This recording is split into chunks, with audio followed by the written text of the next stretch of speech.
Allora, la situazione è questa. Cristina si sta arrampicando da 2 ore e mezza come una capra, ma siccome il sentiero l'ha scelto lei, va benissimo. Se l'avessi scelto io, erano dolori. Adesso, per farvi capire quanto è meraviglioso l'universo femminile. Aspetta. Amore, come va? Bene. Com'è il sentiero? Bellissimo.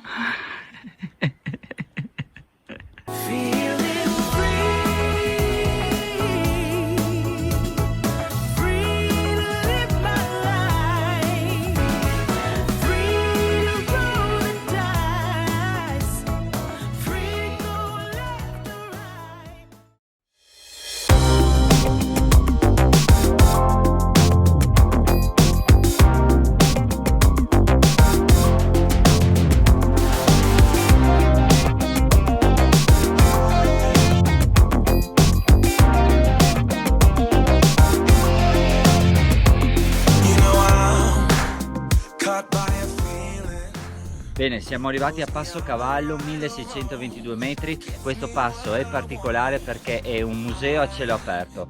Qui abbiamo tantissime trincee conservate molto bene della prima guerra mondiale. Arrivarci non è facile perché la salita è veramente molto impegnativa, però ne vale la pena perché vivete una situazione unica nel suo genere.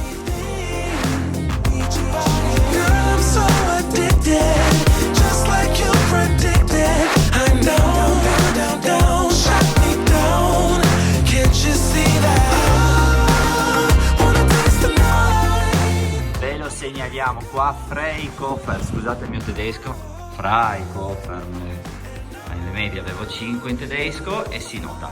Allora, bivacco molto bello, stufa legno, panca e sopra poi abbiamo la camerata con 8 letti, ho visto. Se uno vuole fare un'esperienza, qua è una figata, anche perché dentro è così, ma fuori è così. Cioè, tanta roba, tanta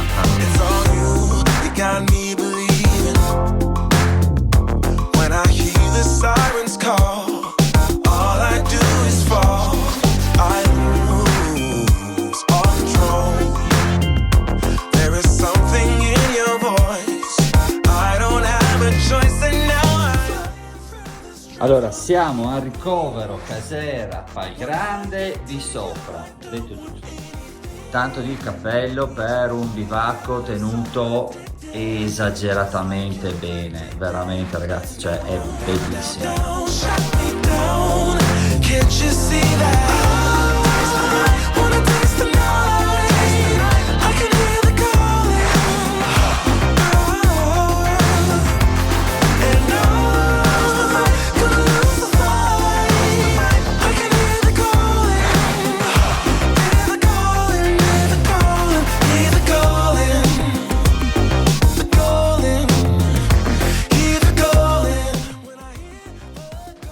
Allora, siamo alla fine del percorso.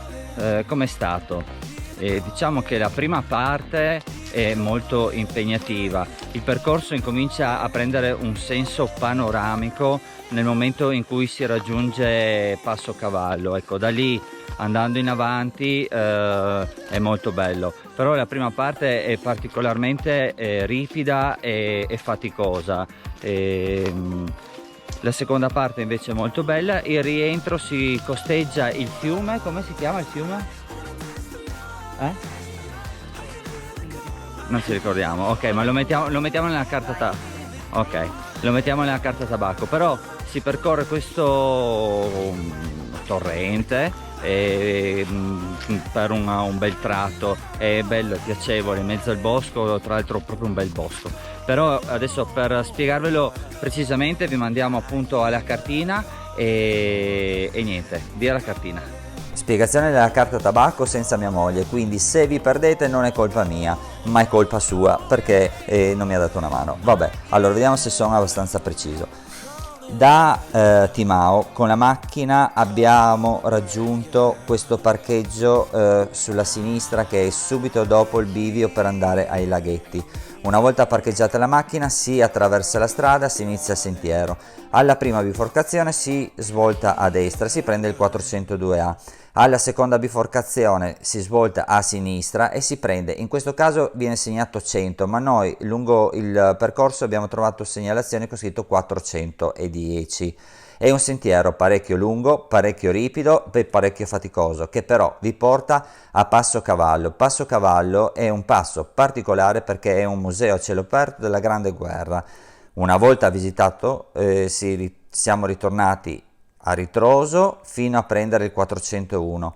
L'abbiamo percorso nella sua completezza e siamo arrivati fino alla Casera Palgrande. La Casera Palgrande è tenuta veramente molto bene, è molto bella e complimenti a chi la gestisce. Da lì di nuovo siamo tornati indietro e abbiamo raggiunto il 402. Il 402 è costeggiato da un bellissimo fiume ricco di cascate particolarmente scenografiche. E poi arrivati al bivio abbiamo svoltato a destra a prendere il 402, a ritroso siamo arrivati fino al parcheggio. Con questo il video termina, noi speriamo di esservi stati d'aiuto, vi aspettiamo al prossimo video, un forte abbraccio da Cristina e Gianluca.